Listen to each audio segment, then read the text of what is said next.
Evolve ensure grittiness. It starts with an attitude. We need swagger, okay? Regardless of what happens out there. Doesn't matter. Keep your swagger.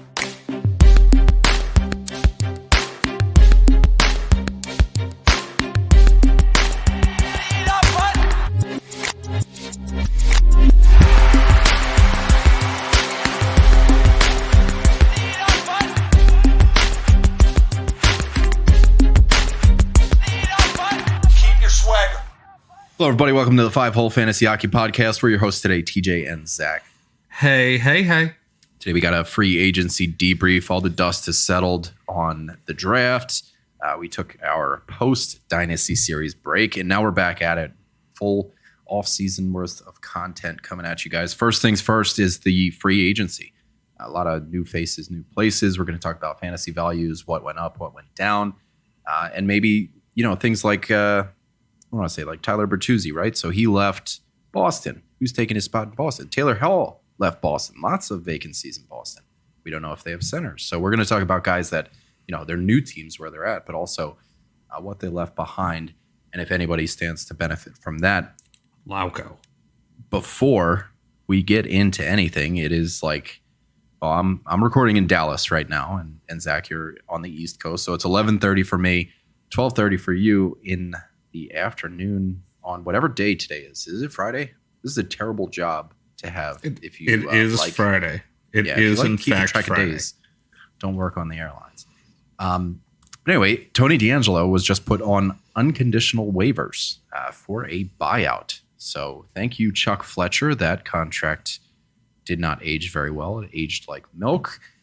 John Tortorella probably has his hands all up and down this thing. I guess they just didn't jive together, but if he clears tomorrow, he's going to be a free agent. So we're going to be talking about remaining free agents, and Tony DeAngelo's name is on that list now, it seems.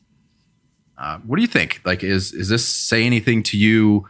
There was a trade in place with Carolina, but also Carolina was kind of like waiting out, seeing what's going to happen with Erik Karlsson, that perhaps does this signal to you that they are in the mix for Erik Karlsson, bringing Erik Karlsson and Brent Burns back together, because that works so well in San Jose. But what vibe are you getting out of this one? I mean, that seems to be what I'm hearing, is that they're looking into possibly getting Erik Karlsson. And then I did hear the Tony DeAngelo thing as well. And in all honesty, he did well here in Carolina, Tony DeAngelo. So I wouldn't be surprised if that's the case. But the one recurring theme that we are going to continuously talk about, and I'm sure you all know, is the problem with the cap. With such a hard cap, all these teams are so up against it. And there's a lot of free agents out there that either, are going to have to take a very reduced pay cut in order just to play in the NHL, and some that may have to end up in Europe. It's going to be a weird season, in all honesty. Like, there's just a lot of people that are still left out there and not a lot of money to go around. There have been a lot of short-term deals. It feels like the only 1 or 2 years. Yeah. Yeah, because everybody expects the cap to go up after next summer. Well, it's gonna. It's supposed to go up by what, 4 or 5 million, something like that. It's a significant amount, so it makes a lot of sense. I get it from a business standpoint and everything, and a lot of players themselves. I'm sure Tyler Bertuzzi, I'm thinking of right here, and they want to sign a 1-year deal so that they can get reconsidered. Like, their number doesn't count for as much as the percentage cap going into a long-term deal after it does eventually go up. So a lot of people, like the players that I can think that signed for term, is like anybody that was in on the island, Long Island. Like, everybody signed for term there. And Miles Wood for Colorado, he signed a pretty long deal. Outside of that, I can't really think of too many players that signed long deals. Ryan Reeves for 3 years in Toronto, which we'll get to, but there's not a lot of term going around. And I wonder if we're going to see the same thing with a lot of these remaining free agents, Vladimir Tarasenko, Patrick Kane, Matt Dumba, if they're just going to settle for a 1-year contract, kind of like what John Klingberg did, where he bet on himself. Bad gamble, by the way, but bet on himself in Anaheim. That didn't work out. And then he goes to Minnesota, and now he winds up in Toronto. So we're going to see what happens with the rest of that. But there are some remaining free agents that the dust hasn't settled on them. The chips have not fallen. Vladimir Tarasenko, rumors are, Ottawa is in the mix. There is, I think Carolina is still in the mix as well. So there are a couple teams that are rumored around Vladimir Tarasenko, and maybe Ottawa makes a little more sense just because now Alex DeBrincat is out, which is, again, another thing that we're gonna be talking about. But Vladimir Tarasenko, he fired his agent because he wasn't getting the offers he felt like he's worth. The salary cap is going up again next year, so this could be a 1-year deal for Tarasenko. The Cup contenders don't have a lot of cap space, and I'm just curious: is he going to, as much as we like contracts years, is he going to be willing to throw a year away on a lesser team to chase money? And I don't know if that's necessarily the case. I'd love to see him in Ottawa. That's a fun market to be a part of, I'm sure. And he'd make a lot of sense there in the wings inside the top 6. Alex DeBrincat's out. I don't think that Dominic Kubalik is that guy to fill Alex DeBrincat's hole. Well, but is what it is. Where do you think you see Vladimir Tarasenko winding up? And do you have a potential best fit for him? I mean, I think Ottawa would be awesome for him. They actually could be, a dark horse Cup contender, but that is kind of what I meant by that is a lot of the teams that have money are these teams that you're not expecting to make a deep run in the playoffs. And Tarasenko is someone who, as you said, fired his agent because he wasn't getting the deals that he thought he deserved. So does that say more to the fact that, I think it's going to be super telling what he winds up doing? Does he go to one of these bottom feeder teams that have a bunch of money, or does he want to contend for a cup? And I think whatever he winds up deciding is going to tell a lot about the player. That's not fantasy relevant or anything, but is he going to go chase money, or is he going to chase a cup? Sounds like he likes money. Yeah. Which I don't blame him. I like money too.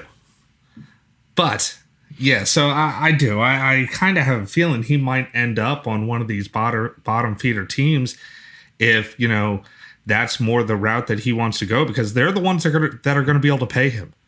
Your top level teams, they're already damn near capped out, if not over. So, I don't see him going to any of these teams where he's going to be, even more fantasy relevant, where he's playing with, really good players around him like he was last year. I'd love to see, well, it's weird to say, but I'd love to see him in the Island. The Islanders I know.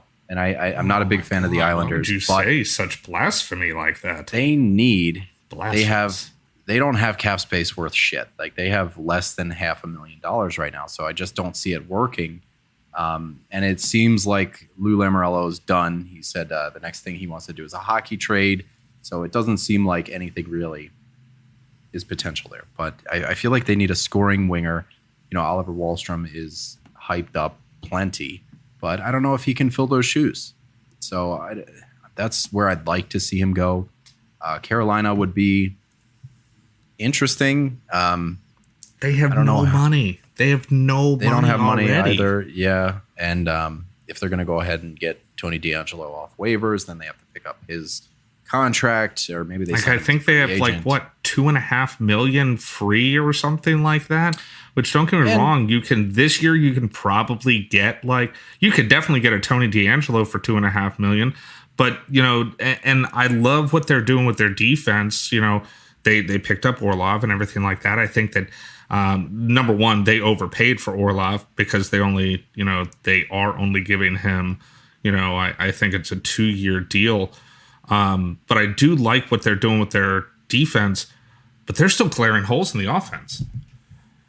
Well, that's the thing is, if Tarasenko comes in, not only are you, I don't know if Svechnikov gets pushed down, but he's got competition, and that's not what we want for Svechnikov, fantasy-wise. And Michael Bunting's coming in, and I guess he's also somebody that probably is going to be inside the top 6. We saw what he did in Toronto, so you figure he's going to be in the top 6. So Ottawa just makes a bunch of sense, and I like the fit there. It's less messy to think about, which is always nice. So I think that just makes sense. Patrick Kane, next name on this list. He's going to be out for the first few months because of that hip surgery. He's been on social media. He's already training. We've seen videos of him. So it looks like he's on the right track. So I don't know if he's going to wind up signing somewhere. I think both him and Tarasenko have there's an avenue there where they could sign with a bottom feeder team, get traded at the trade deadline, and just do wonders for their value, because you're going to be a big fish in a small pond. Think San Jose, Chicago, teams like this where, you can make a big impact and not need to compete with Artemi Panarin's and, Mika Zibanejad's and things like that for the limelight, speaking to Patrick Kane in New York. But if they do wind up going somewhere small and then getting flipped at the deadline, they can chase money and a cup at the same time. So I wonder if that's something that is in their mind. I'm sure they're exploring every path available to them. The whole thing about Patrick Kane is he's just not going to be available for a while. He's going to be, right before free agency started, he got his hip surgery, which is the same one that saw Ryan Kessler never play another game in his life. Saw Matt Sundin play half a season after he got this same surgery. He's going to be out for, 4 to 6 months as of then, which is going to lead you well into the season. That's months into the season. So is it something where a team picks him up now? Or is it something where a team waits? Because that, in all honesty, that's what I would do. That's what I would do. I would wait, because you don't know what's going to happen with your cap situation. Anytime you get an injury, that makes sense to me.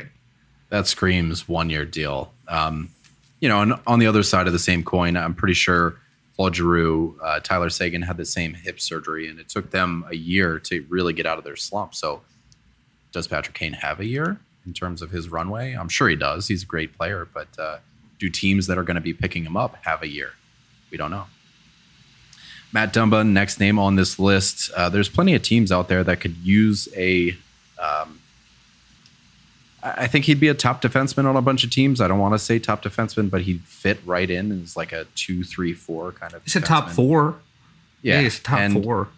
There's connections with him, and there's roots in Arizona for him. I believe he's got either family or friends there. I heard on the 32 Thoughts podcast. So Dumba in Arizona would be cool, but also it kind of like stunts Sean Durzi, which I don't know. I'm kind of a bigger fan of Sean Durzi at this point.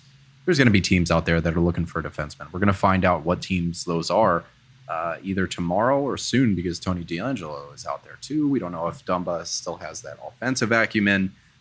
There's going to be a lot to dive into with Matt Dumba wherever he goes. But the teams that he would be most interesting on already have top power play defensemen, and there could be a pretty interesting fit somewhere, I'm sure. So this is just a wait and see for me. I got to see where he's going. I feel like I've heard the most about San Jose, but I mean, that looks like it's going to only be if Karlsson is traded. So, I mean, the whole thing about Karlsson, don't get me wrong, he was last year's, best defenseman. I get that. Dude scored 1,000 points. Yep. He did. What was it? 106? Something like that. Yeah. He broke 100 as a defenseman. That don't happen often. And that's not something I really ever thought that we'd saw Erik Karlsson do again. But he did it. So it's really all going to come down to that. But the whole thing is, no team wants to pay his salary. No, what is he making? I think is it 11.5 per year, TJ? Yeah, and San Jose has said pretty much plain and simple that they don't plan to eat 50%. So it's going to have to be, if I'm putting money down, like I think Seattle would be really cool for Erik Karlsson. I don't know what their money situation looks like, and obviously Vince Dunn, his value would take a hit, but I see like dots, and there's an easy connection there, and I could see them making a play for it. I don't know. That would be interesting, but that would suck for Dunn. It feels like Dumba's not going to get done until Karlsson. There's some closure, at least on that, whether it happens or if it says, like, if they go about and just say it's not going to happen. So we'll wait. And defensemen, I could see this being like a crazy waiting game too, because everybody could use them. Thomas Tatar, next name on this list. This Blah. one, yeah, Blah. I don't know. This one's just depth, or maybe he goes plays Europe or something. Phil Kessel, I want to see him. I want to see him somewhere. I mean, he's the Iron Man. He's a good dude. I feel like he'd help any team that he's on. Well, he's a character guy, and a whole bunch of players came out recently from Vegas, lauding Phil Kessel and his, and his, ability to bring the guys together in the locker room. Now that's great, and last year he was on a $1.5 million year deal, just 1 year deal. And likely if he's going to play again, he's going to have to play for even less than that. $1 million for a year or even less. And honestly, I'm not going to lie, I could totally see him retire. He's a 3-time Cup champion. He had, don't get me wrong, like he played a role in Vegas, but his numbers were way down. He's down obviously this past year. He's on the back nine of his career, and I don't think anybody's he's on the argue back. He's on this fucking 17th hole, maybe. He might be finishing up number 18. But all I'm saying is he really did. He had a down year last year, and hell, even in the playoffs, he was a healthy scratch often. Mm-hmm. I could see teams like Florida, using him as a 3-4 kind of line guy. Nashville would be interesting to see him go back, and I still think people are going to value him as a depth piece. So I don't think he's done. I think he'll wind up somewhere. I don't think he's a bottom sixer, though. Fantasy relevant. He's a bottom sixer. Jonathan Toews, if he doesn't go to Winnipeg, he's going to retire. Yeah, he did not get re-signed by Chicago, and it seems like retirement is his main option, which is really, it's just, I don't know, it's kind of sad, isn't it? It's kind of sad, like with the injuries that kind of plagued his last few years, and where he's at mentally and physically, it's fizzling out, and maybe he plays again. But I could see, Colorado would have been fun, because I think they, obviously with the Ryan Johansson deal, they were looking for a center. Edmonton was rumored to have been out there. I think Winnipeg makes a bunch of sense. They just lost PLD. So, and they got 2 wingers back in the trade. So what do they do at center? Do they have Scheifele and then who? I don't want to see him wearing blue. I don't. Patrice Bergeron, David Krejci, we'll see. They seem like guys that could retire or could take a $1 million deal just to see if Boston can do it one last time. And then the list gets kind of like, Danton Heinen, Maxime Comtois, Martin Jones, Josh Bailey, Jesper Jarvi. That's where the list Maxime drops Comtois. off. I think I personally actually think that Maxime Comtois is a really interesting one. Because in all honesty, I feel like you can get Maxime Comtois for around $1 million for next season. Yep. And I think that he is 100% a serviceable player in the NHL. I don't see why teams wouldn't want to do that, in my opinion. I know that the Oilers are looking at him, which I feel like he would be a great fit on the Oilers. I think that would boost his, fantasy value, a ton. I don't, and he's talking about, hey, he might have to go play in Europe and whatnot for the year until he could possibly come back next year when the cap is higher. That one it doesn't make sense for me. I think that Maxime Comtois is a good player. Like, there's other players that I get that, aren't going to have space this year. They're just not. But I don't think that he's one of them. I hope. I feel like the same teams that are going to be in the Phil Kessel market will probably be in the Maxime Comtois market. But why would you not rather have Comtois over Phil Kessel?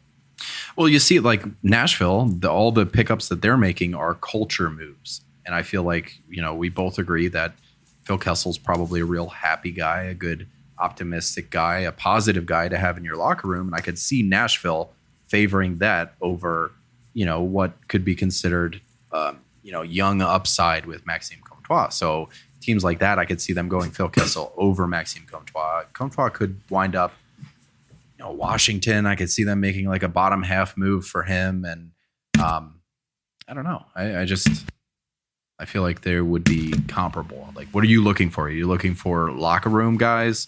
Because there's going to be plenty of teams that know they're not in it.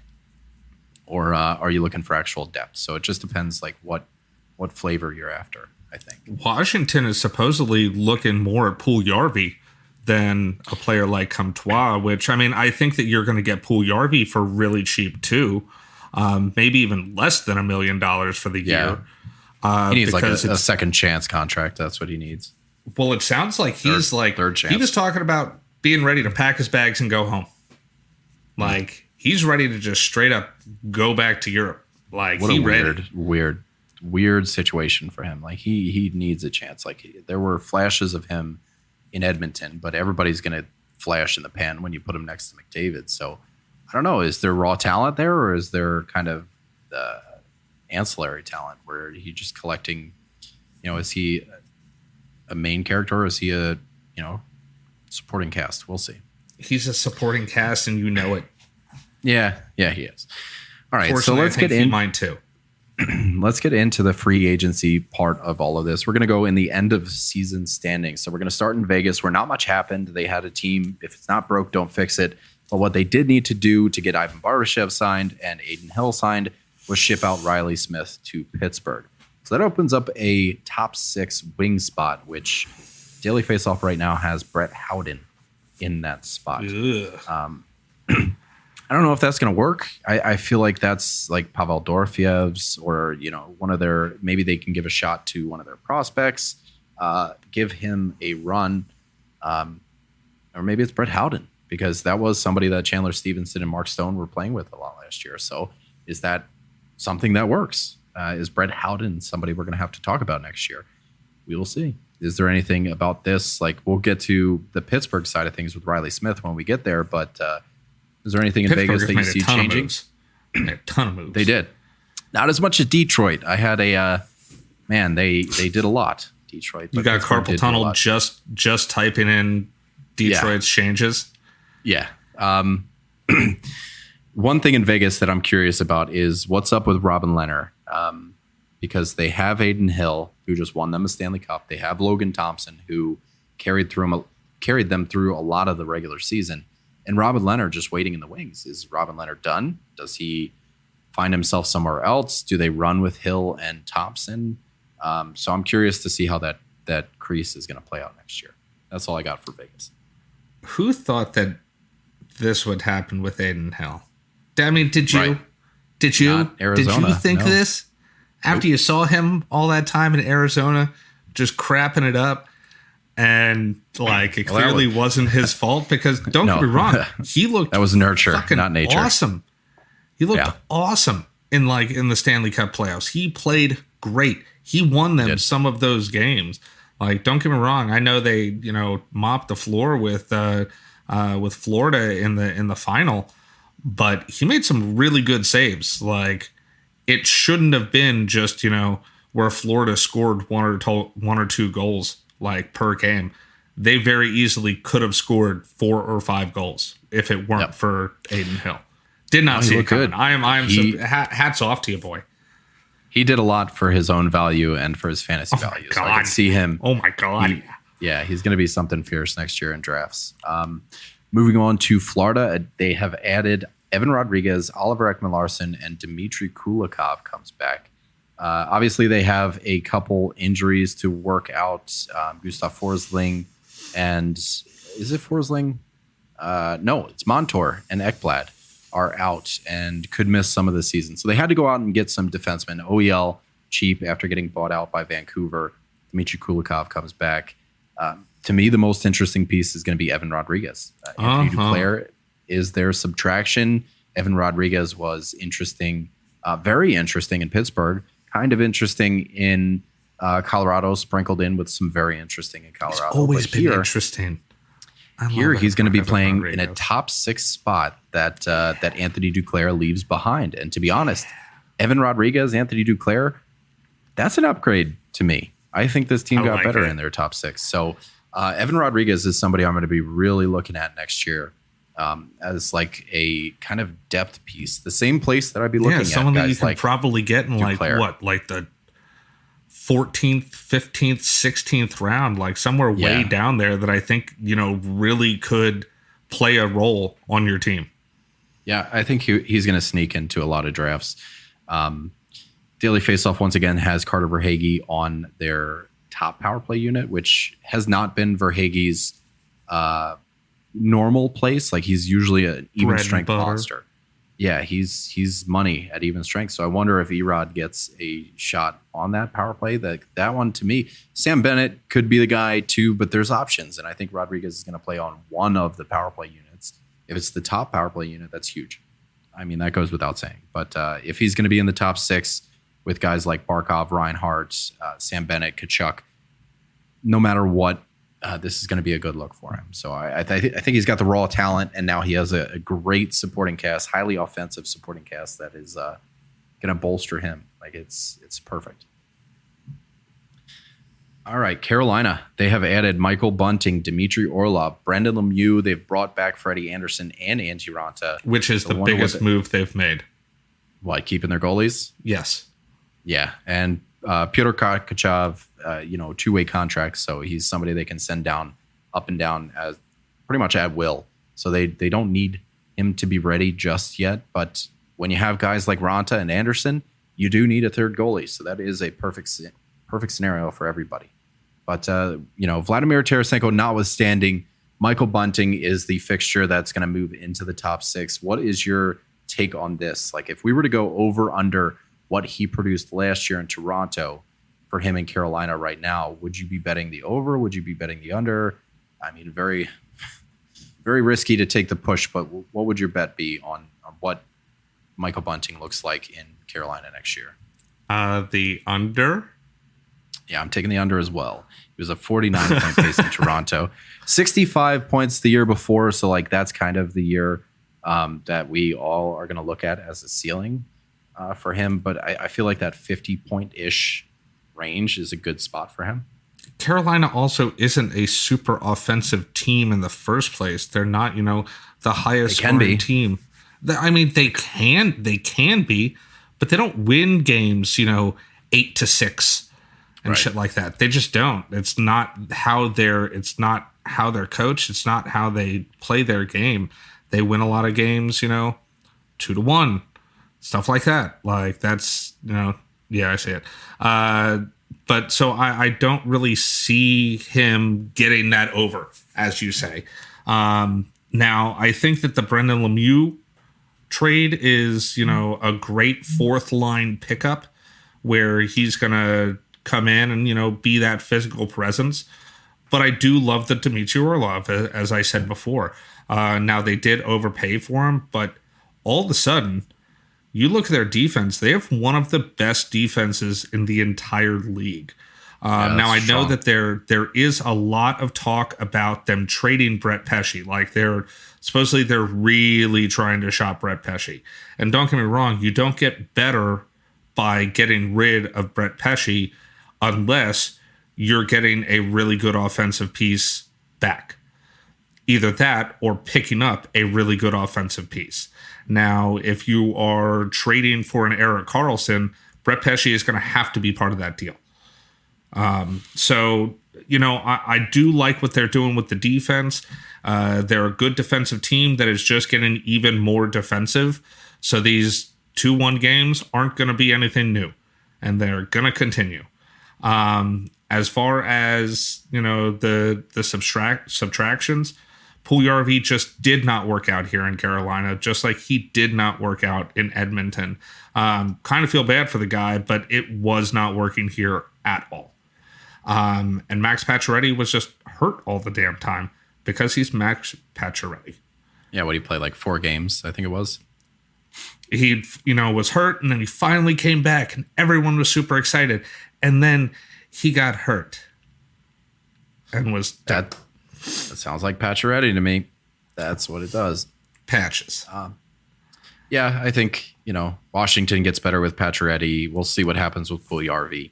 And like you said, like Orlov is just, I don't know if there's going to be any fantasy relevance there. There were, times where we were looking at Brady Shea and, secondary pieces. And I wonder if that's where Orlov slots in, if he's like a power play 2 kind of guy.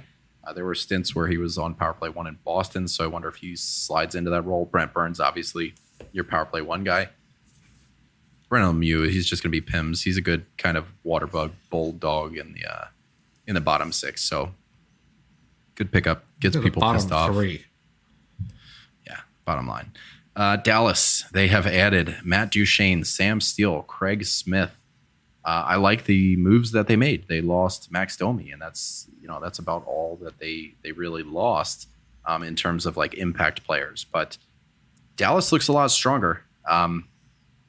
Craig Smith, underrated, high shot volume, really good player. I don't know where they're going to be slotting him in. So we'll see. Like I hate to think that he's going to be competing with like Mason Marchment, Evgeny Dadonov. Like I could see him taking that Dadonov spot, or maybe it's Duchene, right? Because I know that was something that they said when they signed Duchene is like, not only can he play center, but he can play both wings, and he doesn't mind playing as off wing.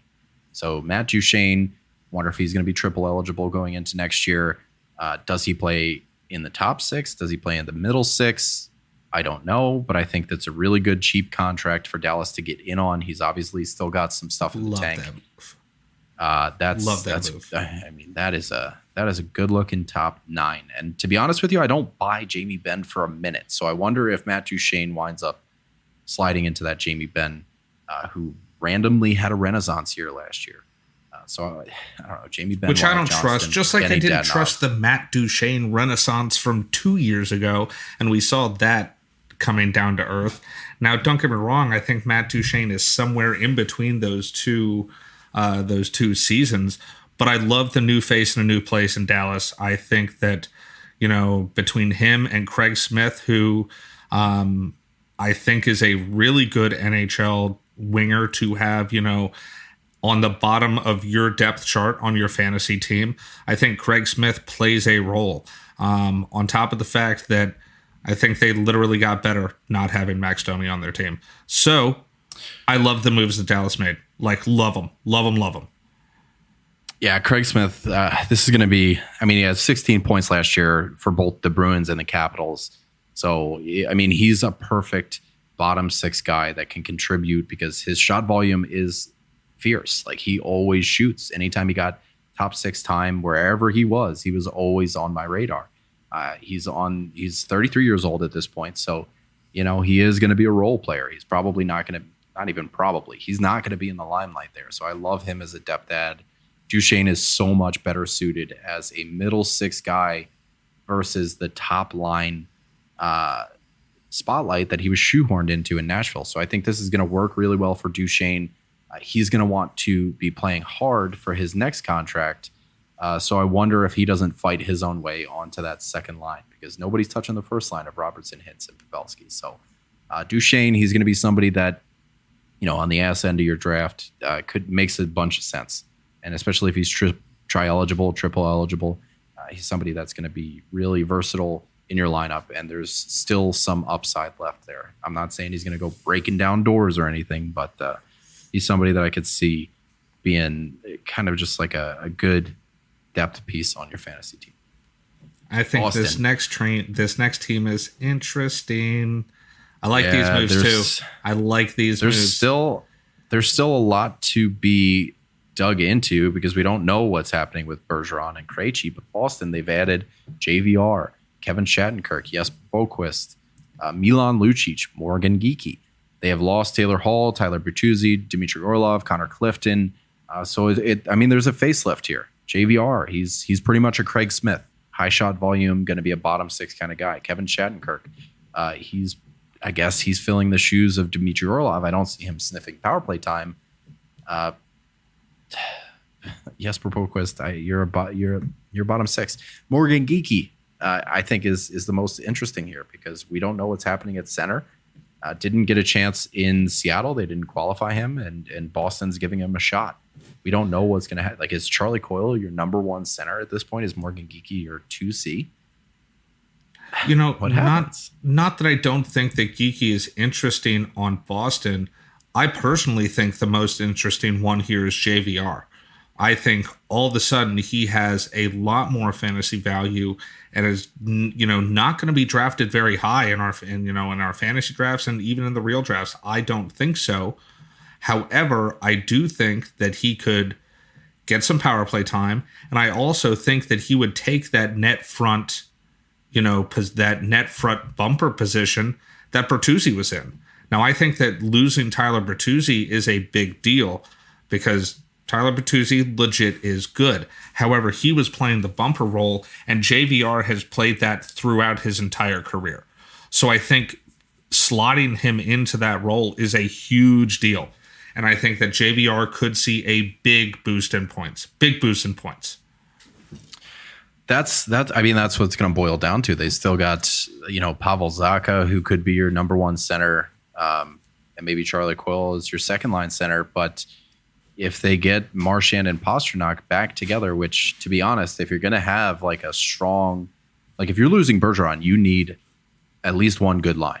And like this team looks a lot less deep without Krejci and Bergeron.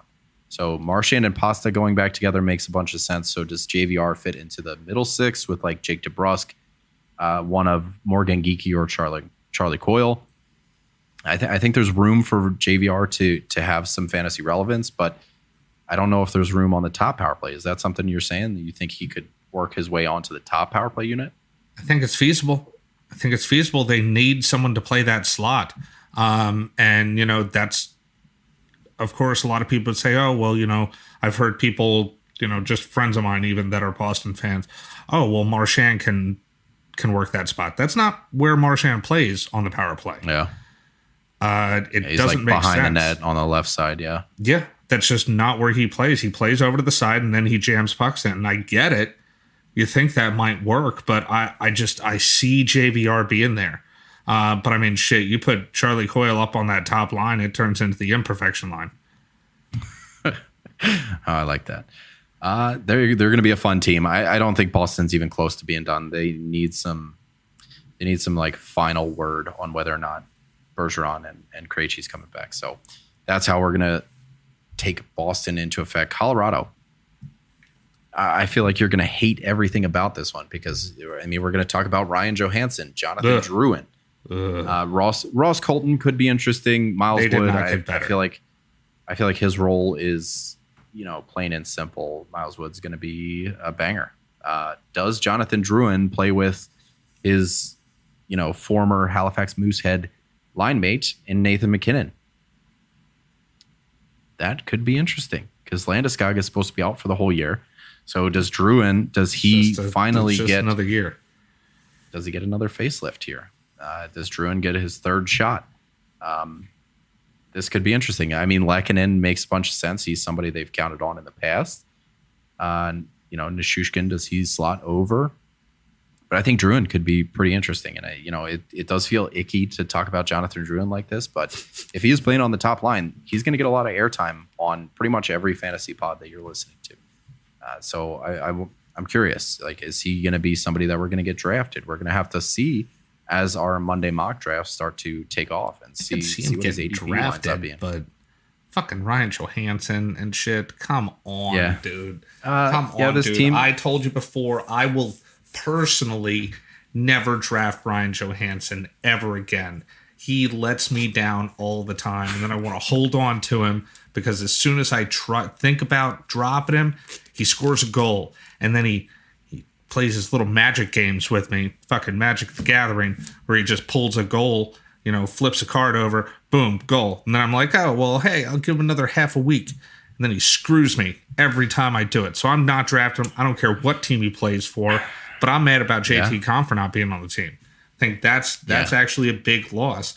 And I think that's going to go, kind of unsung and go under the radar. But I think it's a much bigger loss than, people are giving him credit for. Well, Steve Yzerman needed to make his weird signing of the year. Last year it was Andrew Kopp. Now it's JT Compher. So he just needed to fill that $5 million weird signing hole. And I feel like he did with JT Compher. Alex Newhook, also a subtraction. I think that's an interesting deal. I'm interested to see what New Hope looks like in Montreal. I don't know. In terms of Ryan Johansson, and I know you said you didn't care what team he's on, but now he's on Colorado. Don't care. So he's shiny. He's shiny, and he's going to be fun. Ryan Johansson made his living as a playmaker. He's got Nishushkin. He's got Lehkonen. There's going to be guys to score goals. I'm interested. So I'm not writing him off just yet. You're smelling the peanut butter in the mousetrap, dude. You're gonna get it's gonna snap on your neck. Well, if things go according to the way that you think, they always say the early bird gets the worm, but the second mouse gets the cheese. So if somebody else drops him and I wind up picking him up, that makes me the second mouse. I will be happy to be the second mouse.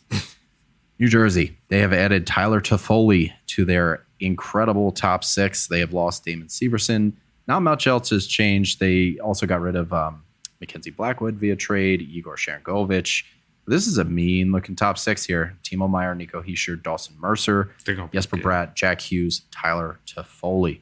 Man, that's a good-looking top six. I'll tell you, who is the odd man out on the power play? Tyler Toffoli is my guess. I think your top power play. I'm fine with that. Jack Hughes, Timo Meier, Nico Hischier, Jesper Bratt, Dougie Hamilton. That makes a bunch of sense. This is a good-looking second power play too. So New Jersey making short work of being in the basement. They're back and they mean it. So there's a lot going on with John Gibson. Rumors from Frank Saravalli that were discounted by Elliot Friedman about how John Gibson doesn't want to be in Anaheim. We've been hearing this for years, but I think John Gibson in New Jersey would be cool. I think it would be really cool. Vitek Vanacek as a backup, John Gibson pulling volume on a good team. Man, just so like the good old days. You think that the glory that was Akira Schmid during the regular season and how everybody fell in love with him, and then he showed his ass during the playoffs, you think that kind of that did it for you? Yeah, he bared it. In submission. It was, I don't know. I feel like Schmid was somebody that, like, I don't know, just caught some good luck and used that. We'll see next year. I mean, is Vanacek and Schmid, is that their duo? Is as of now. So we'll see. But I don't think they're done. Like, John Gibson would make a bunch of sense. And they've got, they can make some things happen. But yeah, that's New Jersey. I think Toffoli is going to be a great even strength kind of guy. He made his living on the power play last year in Calgary. So if he's getting second power play time, I think we could take about 10, 15 points off, what last year was and call him like a 55-point guy once again. So he's going to be fun. I like him for shots and stuff, but I just don't see a huge ceiling in New Jersey. I don't know if you remember us having this conversation, but I told you there was zero chance that they let Timo Meier get away from him. There's no reason they were going to trade all that away in order to lose him in the end. And the same thing with Bratt. I said those two are the two most important key pieces of this offseason. Everybody else can go fucking walk off a damn plank. Don't care. As long as they get those two back, they're set. Well, and I want to go on record early saying this, just so that I don't get, so I can be the first one on record saying it. But I think Timo Meier he's going to have a hell of a year. Every single year that he was in San Jose, it would take him half a year to get going. And I feel like that half of a year was like the clock reset when he got traded. So he needed to get acclimated again. And I think, going into New Jersey now, he's going to have a little bit of familiarity, and he's that hump isn't going to be as big. So I have just as much faith in Timo Meier in New Jersey as I did ever for him in San Jose. I think he's going to have just as big of a year. He's going to be fine. Just going to say it. I know a lot of people are like really low on him. Good. Because of I hope how he he slips. played. Yeah. Exactly. I really hope he slips, because if you're telling me you're really low on him and I can get Timo Meier in the third round, let's fucking go. All right, Toronto. They have added John Klingberg, Tyler Bertuzzi, Max Domi, Ryan Reeves. They have lost Alexander Kerfoot and Noel Ashari. I think they lost. Yeah, but I think Tyler Bertuzzi, this is huge. He's going to be filling that Michael Bunting role. He is a player that I would rank higher on raw talent than Michael Bunting. So for him to be on the top line with Austin Matthews and Mitch Marner, he brings a little bit of that grit, a little bit of that sandpaper. Man, I think it's going to be a great year for Tyler Bertuzzi. I don't know that he's not going to be on the top power play, but he will be, that fifth man up. Michael Bunting was always that next guy up. Like any of the core four gets hurt, and automatically Michael Bunting's on the top power play. Tyler Bertuzzi is going to be that guy next year. As a Leafs fan, I love the Bertuzzi signing. Love it. I love it. Yeah, that was a good one. I don't like the Max Domi signing. I wish he wasn't on my team. I think it's going to play well. If you haven't had a chance to listen to the 32 Thoughts podcast, I think what they said with like guys like Ryan Reeves, Max Domi, they said that the locker room, the Toronto locker room, was just always so serious, right? And it was hard for anybody to have fun. Like it felt like it was winning or nothing, and probably made it feel like a job. So you bring guys like Domi, like Reeves, guys that are optimistic, like to fuck around, and chirp each other and have fun and kind of bring camaraderie to the room. Those could be locker room signings, and I do feel like Domi brings a little bit of talent. Who was on that left wing last year? It was like Matthew Nyes, and it was Alexander Kerfoot. So Max Domi is right in that same league, and I feel like he'll fit just fine. I'm so glad that Max Domi is coming to Toronto so that he can fuck around and have fun in the face-off circle here and lose face-offs for my team now. That's super exciting. Yeah. I'm so excited for that to happen. Oh, it was better than Kerfoot, I'll say that. Edmonton with Connor Brown. This one's fun. I think this one there's some weight here. Is Connor Brown somebody that's on the top line? Like, do you have an actual top six now? Because there's a Connor Brown, Connor McDavid, Junior's connection as well. And McDavid was talking to Connor Brown. He was like, "Hey, buddy, you have to come here. Please come here." So is that somebody that's on the top line now? Is Connor Brown your solidified sidecar guy? Like Zach Hyman, McDavid, Connor Brown, Ryan Nugent-Hopkins, Leon Draisaitl, Evander Kane. That's a top six.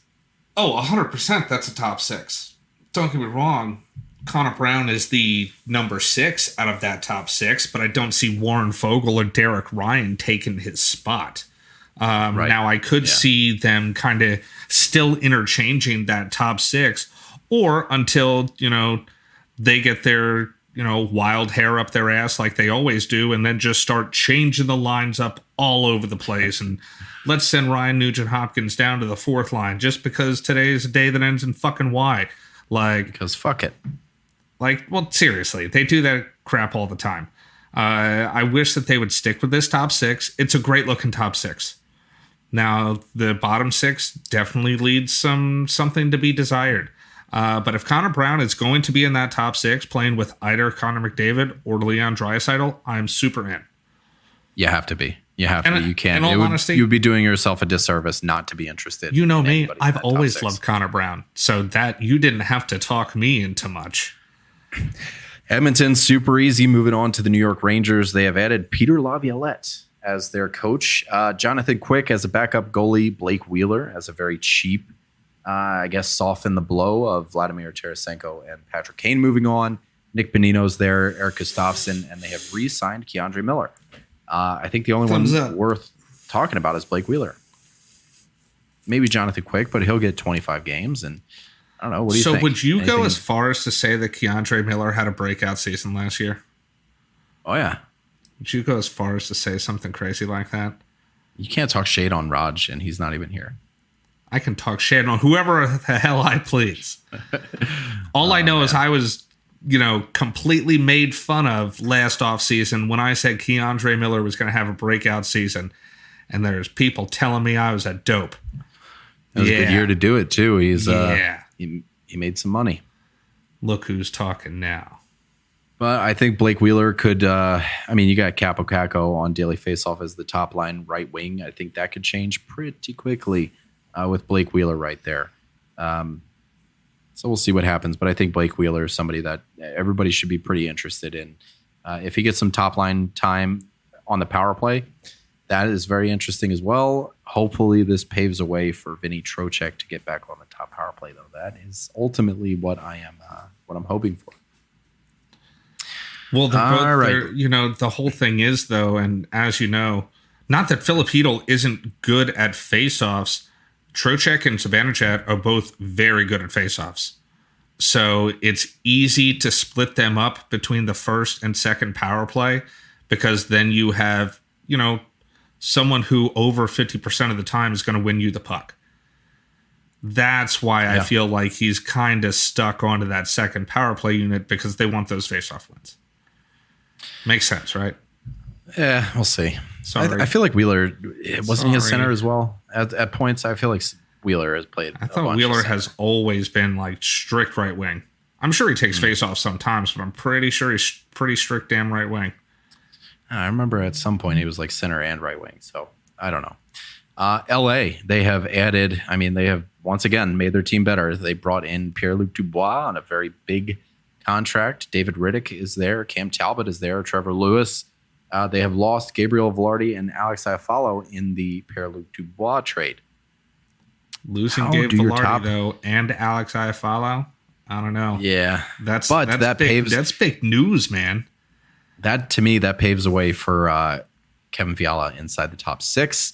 And it's not to say that, Fiala wasn't a top six caliber. He was, but they just like to spread out the wealth. But I think when you lose two wingers and you bring in another center, the center gets deeper, but the wings get thinner. So you have to move things up. You have to move things around. Trevor Lewis comes back.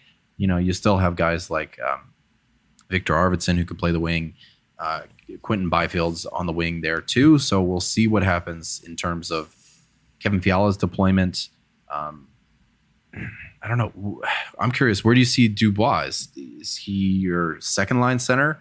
Like, do you move Dano down? Makes sense. Unfortunately, it seems like Dano is going to get moved down to the third line, which I hate from a boy. Well, that's Dano.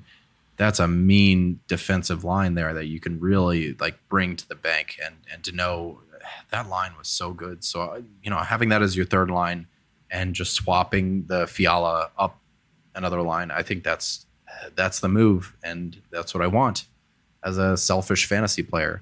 So I'm all about it. I think it's brilliant. Dubois, I don't know how he's going to do.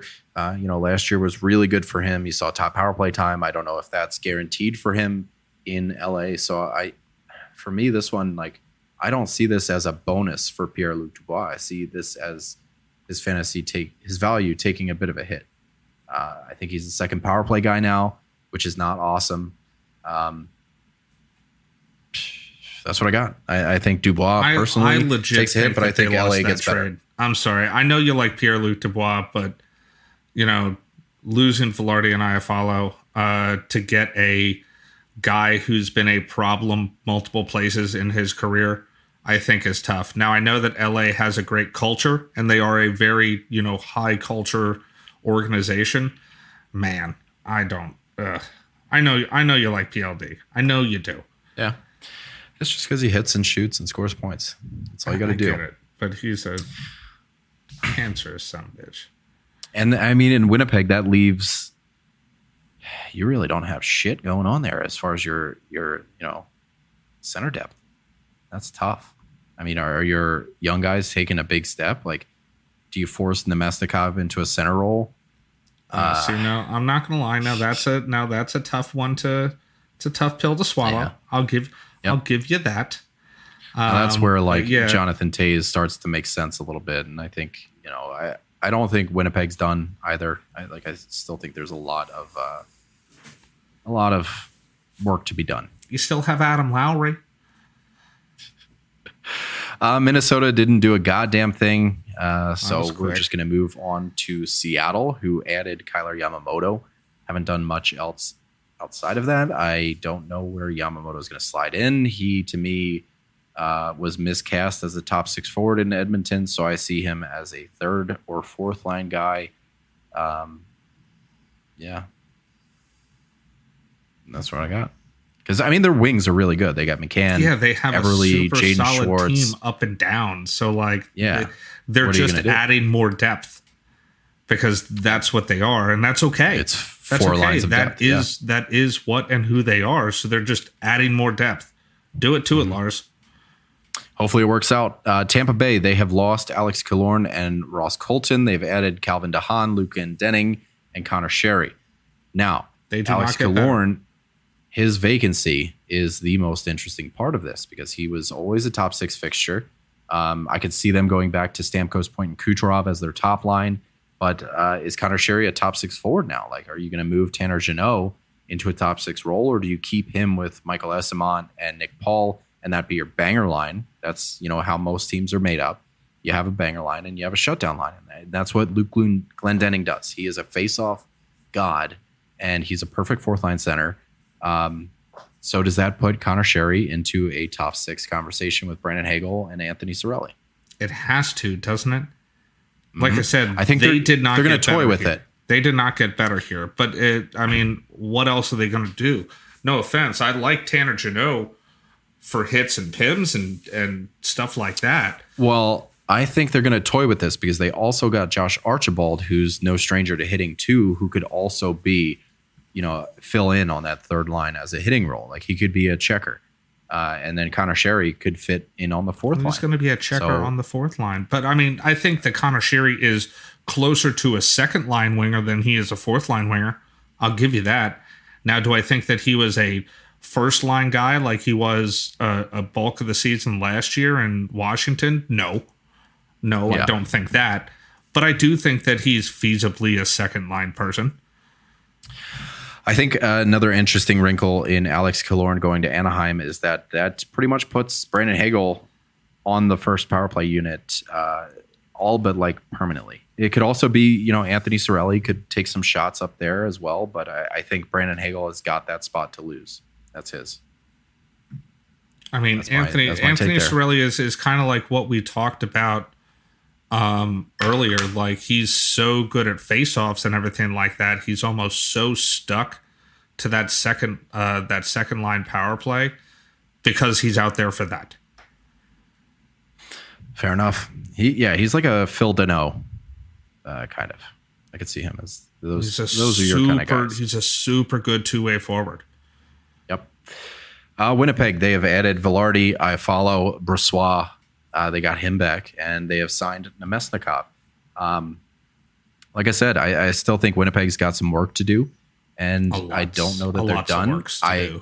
I like what Velarde could be doing in Winnipeg here, but without a true center, I worry about his fantasy value. Like, did it go up? I don't think so. I think he was a lot better supported in LA than he is now in Winnipeg. So I see his role as shrinking. I don't think he's going to sniff as much power play time with, the big guys that they have there. Obviously, they lost, Blake Wheeler and PLD, so there's a little bit of power play flexibility in terms of that top unit, but I'm hoping that it's going to go to Nikolai Ehlers. I don't know. What's your take? Is there any positives here for fantasy? What, for Winnipeg? Oh, my God. Yeah, Velarde could very well be on the top unit. Yeah, I'll give you the Velarde one. I'm down for that because I legit do like Gabe Velarde. And it looks like he's probably going to be in a top 6 role because I don't see Appleton taking him over. I think Niederreiter is on the back 9 as we talked about before, but he's also not going to jump over Nikolai Ehlers. So I don't see him getting a top line spot. But I would prefer to see Lowry in that second line center spot along with Velarde because I think that sounds like a pretty quick line between Perfetti, Lowry, and Velarde. So I do like the Velarde look. But he's really, there's not too much that I'm super excited about in Winnipeg. I think they could, for good they reason. could wind up making a move. I don't think they're done. They're going to have to. Hopefully, they have to. Yeah. I think the biggest beneficiary here is Nikolai Ehlers, who now, all but guarantees his spot on the top line and the top power play. So big things for Ehlers next year. I've been saying that every offseason for years. So we'll see if this year is the year it finally hits. Yep. Just keep throwing darts, right? The law of averages. New York Islanders didn't do shit. They signed a bunch of their guys to really long-term deals because, that's what they do. Calgary, They lost Tyler Toffoli. They brought in Igor Sharangovich. There's a bunch of rumors flying around. Everybody doesn't want to re-sign, and maybe they're not done trading. So I don't know. Calgary, for me, like I like the idea of Mangiapane getting a top line power play spot role, and the wingers, maybe Dylan Dubé slides up a little bit. But it's tough. It just seems like a dumpster fire, doesn't it? Though, like, come on, man. It just seems like a straight dumpster fire in Calgary. Like, I guess you could have Huberdeau, Lindholm, and Mangiapane as your top line, and Peltier, Kadri, and Coleman as your second line. Like, that to me makes sense. And then just fill out your bottom six as you like. There's not a lot of right-handed shots, so everything's going to be kind of. And I like Sharangovich, but man, I would so much rather have Tyler Toffoli. That's why I'm excited for him to be on New Jersey. I would so much rather have Toffoli. Yep. Yeah, me too. Not looking great for Calgary. Well, no. I also don't think they're done. So I wonder if like somebody like Mikael Backlund could wind up in Winnipeg if they do wind up selling. We'll see. We'll see what happens. Nashville. They have a new coach, Andrew Brunette. They brought in Ryan O'Reilly, Gustav Nyquist. Wow, that was weird. So I wanted to say like Denis Gurianov and Gustav Nyquist at the same time, but only Gustav Nyquist came out. They added Denis Gurianov, Luke Schenn, and they've lost Matt Duchene and Ryan Johansson.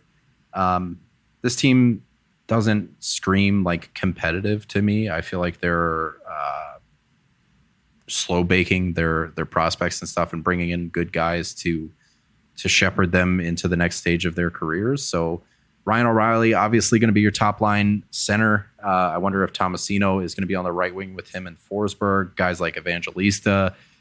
There's a lot of young talent here, and there's a lot of breakout candidates, I feel, as well, because Forsberg and O'Reilly are first line caliber players. Agreed. And whoever is playing alongside with them could very easily have a breakout year. Which should not be Gustav Nyquist. Yes, I really hope it's not him. We almost said that literally at the exact same time. Yeah. It should not be Gustav Nyquist. Please put Luke Evangelista up there. Please put Philip Tomasino up there. I don't care. Yep. Put one of those two players up on that top line. Gustav Nyquist should be on your bottom six, not your top line. Yes, sir. All right.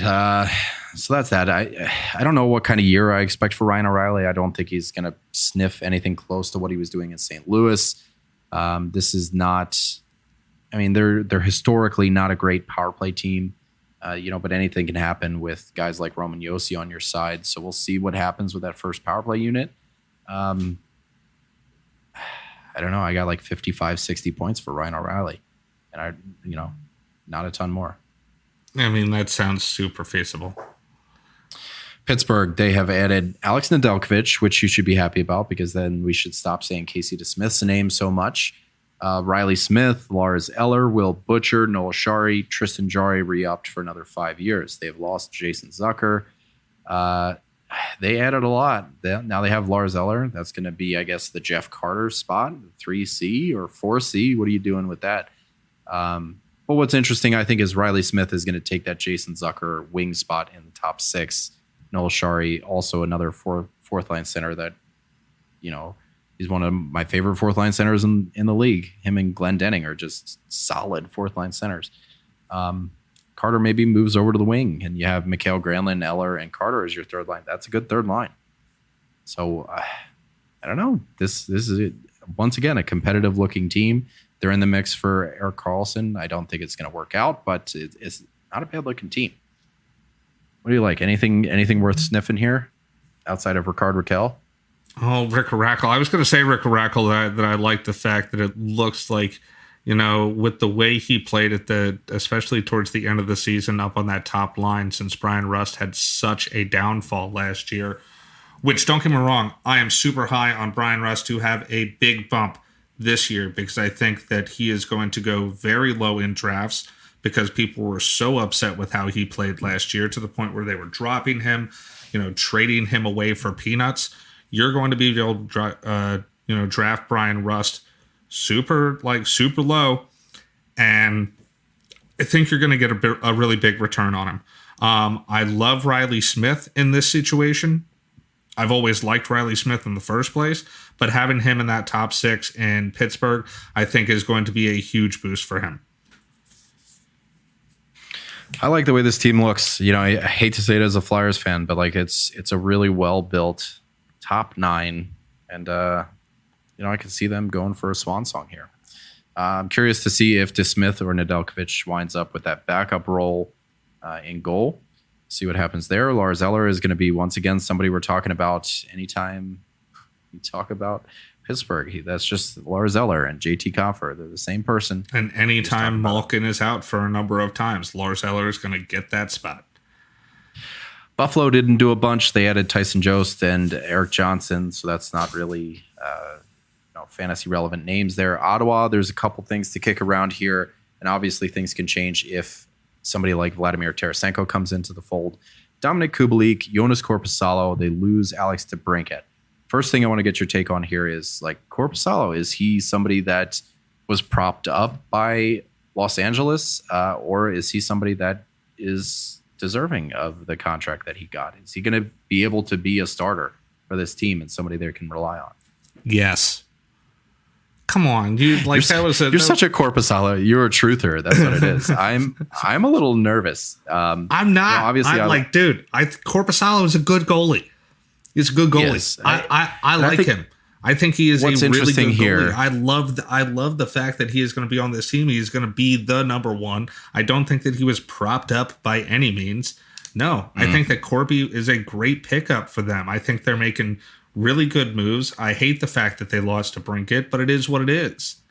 It is what it is. I think Korpisalo and Forsberg are going to split games a lot more than you think. I hope not. He'll be the number one. Don't get me wrong, but I don't think it's going to be like a 70-30.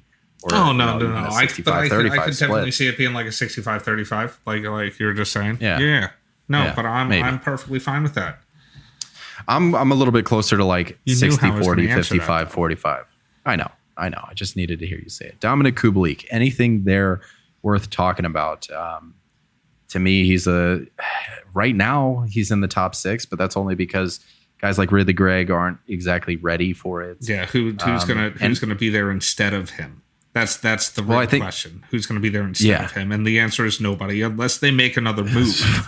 Yeah, Vladimir Tarasenko. That's the answer. But that's the thing. I think right now they have cap space. They are one of the few teams with cap space, and one of the few teams who actually have a good enough team that can make some noise. Now, I know they didn't last year, but they've been on the come up, in these past couple of years. Just like last year, I was excited about Ottawa. I am excited about Ottawa again this year. I'm with you. I think it's going to be good. Dominic Kubalik, if he stays in the top 6, if Ottawa stands pat and doesn't make any more moves, I'm interested, but I'm not invested. I think he's going to be somebody we talk about a lot as a streamer. And every time Ottawa comes, I could see his ownership being like 35% for the whole year. And it'll fluctuate between 45 and it'll probably go down to 10% if he has a slump. But he's not somebody I think anybody's going to be rostering for an entire year, but he's going to have flashes, and I could see him, flirting with that 50, 55 point pace where I could see him kind of topping out, which I think is probably what his ceiling looks like. A solid 25 year, right? 25 goals, 25 assists, call it a day. All right, Vancouver. They have added Ian Cole, Teddy Bluger. They have signed Nils Höglander. They have lost Oliver Ekman-Larsson. There's nothing to talk about there. As far as fantasy goes, St. Louis, they have added Kevin Hayes, and they bring back Oscar Sundqvist for a 1-year deal. Kevin Hayes is somebody we got to talk about. Is he your second-line center? Ugh. Is he your third-line center? I guess so. Don't get me wrong. See, I actually liked Kevin Hayes being on Philly. I thought that he actually fit well. And I know, once again, he was another player that wasn't getting along with Torts. It's weird how that keeps happening. All these players don't get along with Tortorella, so they get shipped out. Because, man, I fucking hate John Tortorella. But I do. Man, I wish he wasn't our coach. It feels like he's got a real big hand in this team right now. He has a real big hand in everything. I'm waiting for us to trade away everything that we have. I'm surprised that they haven't traded Carter Hart, and I know that they're trying. I have a feeling that they're gonna, there has been how many instances where Travis Konechny and Tortorella butted heads. I'm waiting for him to get, traded away for a freaking case of Gatorades and shit like that. Like, they're just giving people away. It's like a fire sale. But yeah, no. I'm happy for Kevin Hayes that he gets to go somewhere that maybe he's going to play. But nobody else seems to be on the Kevin Hayes train like I was. So we'll see. As far as I wish that Raj was here to talk about this one. I think that losing OEL was a good thing. But they're big. The best thing that, or I'm sorry, we're on St. Louis, aren't we? Yeah. I apologize. I had no, because I was switched up there for a second. No, I don't think anything happened in Vancouver worth talking about. Ian Cole, Teddy Bluger, whatever. Yeah, the only real good thing that happened there was they re-signed Niels Hoglander.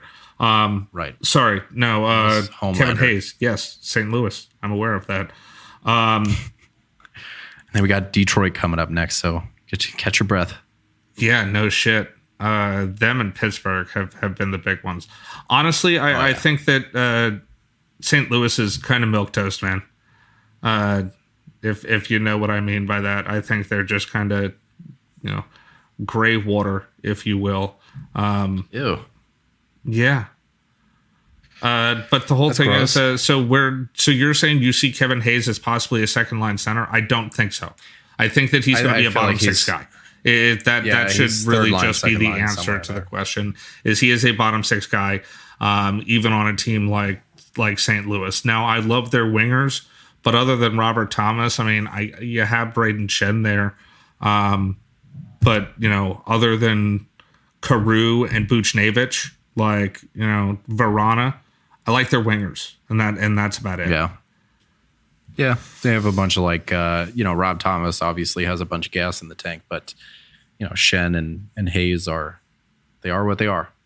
So yeah, I like him in a defensive role.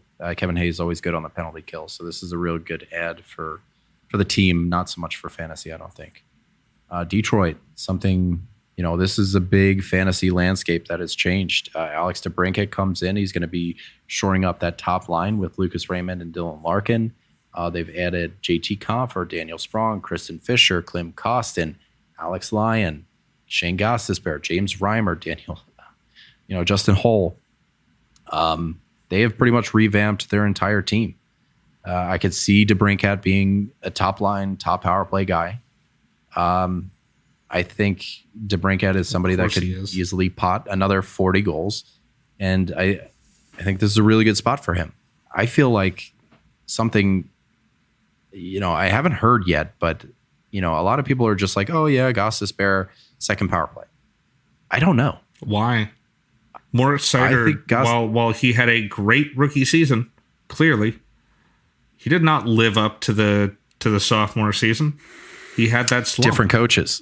And I get that. Lalonde didn't like him on eventually he wound up there, but Philip Hronik was the top power play guy for a long time. And I feel like Shane Gostisbehere, as one-dimensional as he is, that one dimension is offense. And I feel like he is going to be I feel like he's going to be the top power play guy. So I have Moritz Seider right now on the second power play unit.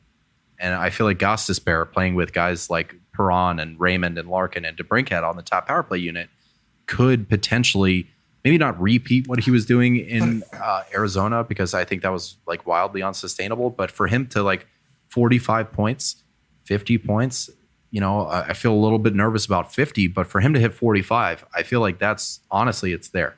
But shit, I don't know that I want Shane Gostisbehere taking shots away from Dylan Larkin and Lucas Raymond and Alex DeBrincat. And when I say shots, I don't say shots on goal, because Shane Gostisbehere, I'm pretty sure, leads the league in shots not on goal. Shots that's that Will miss Butcher. The net. So, I don't really want him taking shots away from Alex DeBrincat and Dylan Larkin. I still got him. I got it. He's going to be my guy on the top power play unit. I'm calling it right now. I feel like they're settling into Moritz Seider as like a, defensive guy, letting him spread his wings offensively slowly. So that's where my money is right now.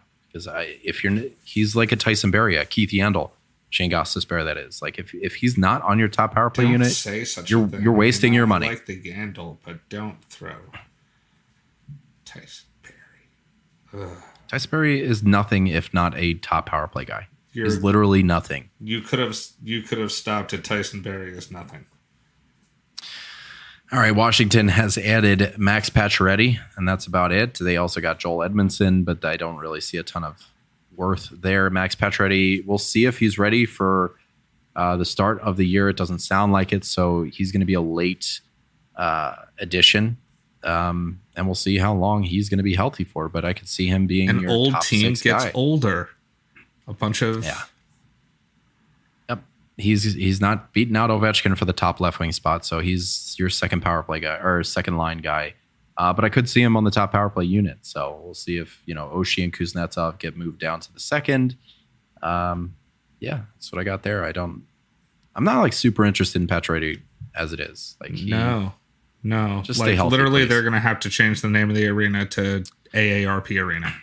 Like, we got a few more teams to talk about. There's not a ton of buzz around them. Like we can go through Philadelphia right now. Like they added Garnett Hathaway, Ryan Poehling, Matvei Mishkov, which is obviously their draft pick, who's not going to play this year. he's not going to play for Mark us, but I'm Stahl. just happy that we have him. Oh yeah. So I don't think there's a ton going on in Philadelphia. From the sound of subtractions, Ivan Provorov, obviously, Kevin Hayes, obviously, and now Tony DeAngelo as of today. My favorite one is Garnett Hathaway. I don't think there's that. Can we? Oh, yeah. Can we just talk about that? I'm fine with just talking about that. My favorite Yeah, one is the- Garnett Hathaway. That's actually the a good hot thing. mic. The hot mic. I don't know if you heard that incident, but somebody was talking shit on the reporter while she was asking Hathaway a question. How many fucking times is she going to ask that? Anyway. Arizona. Jason Zucker, Alexander Kerfoot, Sean Dursey, Nick Bukestad, Troy Stetcher, Alex Galchenyuk, up until he started drunk driving or whatever. I feel like Jason Zucker is going to fit in perfectly well. Alex Kerfoot, you can use him up and down the lineup. Sean Dursey, I think, is your top power play guy who could step into Shane Gostisbehere's shoes. It sucks for guys like Valimaki and JJ Moser and guys we were a little bit high on. They're where their trajectory was, but I feel like Dursey's as good as any of them. I'm pretty sure we have some shares at JJ Moser too, don't we? Somewhere. It's unfortunate. But I do, I like like Dursey. me some Sean Dursey. I'm excited about that. Yeah. I think he's going to be your top power play quarterback right now, and that's what's happening there. Montreal. Alex Newhook is their main addition. They have lost Joel Edmondson. Where does Newhook fit in? Is he somebody that we're going to be talking about as a streamer? For me, he's like No. third or fourth liner. No. So we'll see. It's going to be fun for him because he did have like a lot of fanfare, hype coming around him. So for us to see him in a new spot, I think is going to be really cool to see what he can do. Unleashed a little bit. Unleashed. There are two more teams, I think, that are maybe three. Two more teams that are like did stuff that could be fantasy relevant. San Jose being one of them. They've added Anthony Duclair and Philip Zadina, who was very strangely bought out. And kind of just like, I feel like that story is not done. I feel like there's a reason that happened. There has to be a reason. I was wondering that happened, but myself. It's not like he was making a ton of money. Yeah. They just got rid of him, kicked him to the curb. So he got a 1-year deal in San Jose. We're going to see what he can do. It's easy. It's easier to be a big fish in San Jose, I think. And he's going to be playing with a chip on his shoulder. So we'll see. I mean, he was in Detroit. He was like, I'm going to fill all their nets. And then he didn't. Duclair are going to be in the top 6. Super excited about what he can do in a bigger role. We'll see if Erik Karlsson leaves. Mackenzie Blackwood is a goalie pickup. It's still really hard to be excited about the San Jose Sharks from a fantasy perspective, but from a player specific perspective, like, do you like Duclair, Zadina, any of these guys as potential end of the draft kind of flyers. Duclair, maybe? Yeah, I think Zadina, like, he's going to have some proving. He's going to have to prove it. Yeah, I'm going to put Duclair on that as a maybe. And that, I'm not going to lie, that just about does it. Yeah, I'm sorry. You know how I feel about San Jose. I feel like you're I appreciate you really throwing me up some softballs here. I do thank you. Because you're giving me some easy ones. I got a brain teaser for you next, because Adam Fantilli in Columbus was there. He fell to them at number 3, but they have Mike Babcock. So does Adam Fantilli get the chance that he deserves, or, is rumored to deserve, just based on his raw talent? Is he a top 6 guy with, Kent Johnson, or is he potentially a top line guy with Johnny Gaudreau, Patrick Laine? Is Mike Babcock the type of coach that can allow a rookie to be a top line player? Yeah, they don't generally do that, or he doesn't generally do that. And in all honesty, I don't think that that's a good idea. I feel like Boone Jenner is Mike Babcock's like stereotypical, prototypical, quintessential. Like, that's who Mike Babcock likes, is somebody like Boone Jenner. Well, I love Boone Jenner, so it's hard not to have me in that same boat. But in all honesty, I think that he'll fit with Johnny Gaudreau and Patrick Laine. That line is going to mesh better than throwing Adam Fantilli up on that line. However, a super fast line like Kent Johnson, Adam Fantilli, and, you put like a Roslovic or a Marchenko on that right side, that's interesting. So in all honesty, I think that Fantilli will do better on a second line with some younger players, as opposed to a Patrick Laine who, Fantilli wants to shoot. That's what he does. He wants to shoot. He doesn't want to have to pass it to Patrick Laine, sitting his ass over on the dot every time he has the puck. Do you think that? It's good. I don't. I think he's going to be all right with it. He's going to like getting points. I think he can be a playmaker too. I think he's a shooter. So putting him with, a bunch of young players around him, and having your own kid line like they have in New York, how well has that worked out? I want to see that in Columbus. Well, we'll see. They've also added guys like Ivan Provorov, Damon Severson to shore up their defense. Fantilli is going to be a fun one to follow this season. Anaheim, I think the only one that's really worth talking about here, they added Alex Killorn. They also added Radko Gudas. So instead of searching in Florida's filter in your Yahoo or ESPN or whatever, you're going to be searching in Anaheim's instead for those hits. Alex Killorn could be somebody worth checking out, though. He's somebody that could fit into their top power play. He's going to be on the top 6 somewhere. I don't think it's good for his fantasy value to leave Tampa Bay behind. No. Obviously that's a downgrade. Leo Carlson signed a 3-year ELC. Let's see if he plays this year. And finally, the last place team, Chicago. Connor Bedard, obviously. Taylor Hall, Corey Perry, Ryan Donato, Nick Foligno. A lot of signings, a lot of insulation for Connor Bedard. I wonder if they're done. But I think the hot topic here is Connor Bedard, Taylor Hall. And I think those are the two guys that we're going to be talking about. Is Taylor Hall, does his body have 20 minutes a night in him anymore? Is he going to be somebody that's going to be playing on the top line? Probably, with Connor Bedard, probably. Is he going to, are they going to be 18, 19, 20 minutes? Can he do that anymore? Do you see my stank face over here that I'm making at you while you're saying these things? I have my notes and I have daily face-off up, so I missed the stank. Oh, you definitely missed it then, because that's the face that just started coming across that, as you were saying those things about Taylor Hall. The answer is no. Yeah. I'm sorry.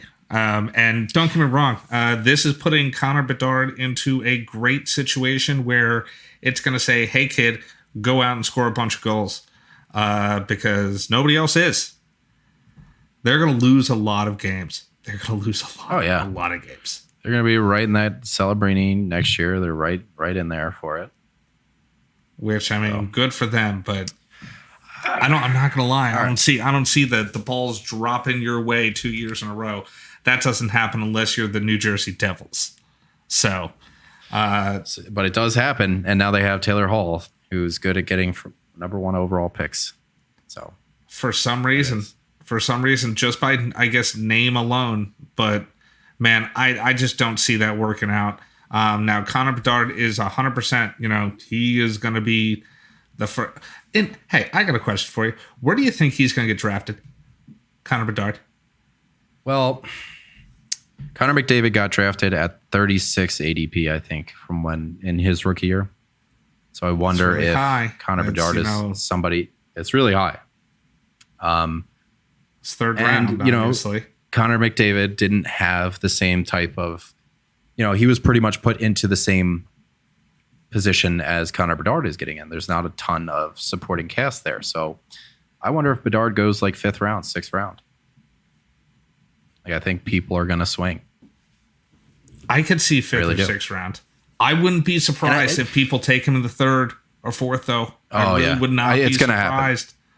It's going to happen. It's for sure going to happen. It was just something I was thinking about while we were talking about this subject. I was honestly thinking where. I think his ADP settles in late 4th, 5th, somewhere in that range. Like if you're playing at a 12 team, that's going to be an interesting thing to keep an eye on. 53-ish ADP. When I think he's going to pay dividends. Like, to be honest with you, I think Bedard is somebody that can score 70 points in his first year. Yeah. So I think it's going to pay dividends. The question is where the assist going to come from. Well, Taylor Hall, Lucas Reichel, we'll see. Seth Jones, don't forget about him. I'll give you the Seth Jones one. Yeah. But that's it. We can dig deeper as we do our team previews later in the off season. But in terms of free agency and trades like that, I could see Taylor Hall being a 55-point guy. Corey Perry's not going to do anything. Nick Foligno, whatever. He's just going to be wise words for Connor Bedard. Chicago's going to be bad. Connor Bedard's going to be good. That is it. I have really got to pee. And that's the end of the episode. So it's a perfect time to sign off. We're going to be back with you guys in your ear holes shortly. We got some new content coming out as we gear up into the off season. So thanks for listening. You guys can find us on Twitter and social media at FHF Hockey. You can jump in the Fantasy Hockey Discord. Like I said, Monday mocks are going to start up. I'm going to get on Raj's dick about that. We're going to get him to set one up for Monday. And today's Friday. So that'll be ready Monday. Someone's going to have to do that because Raj broke his right hand. Well, his right wrist. He did. So his right wrist, yeah. Poor guy. He could do it. He's going to be a lefty for the next few weeks. That's it for us. Until next time, guys. Love yous. Love yous.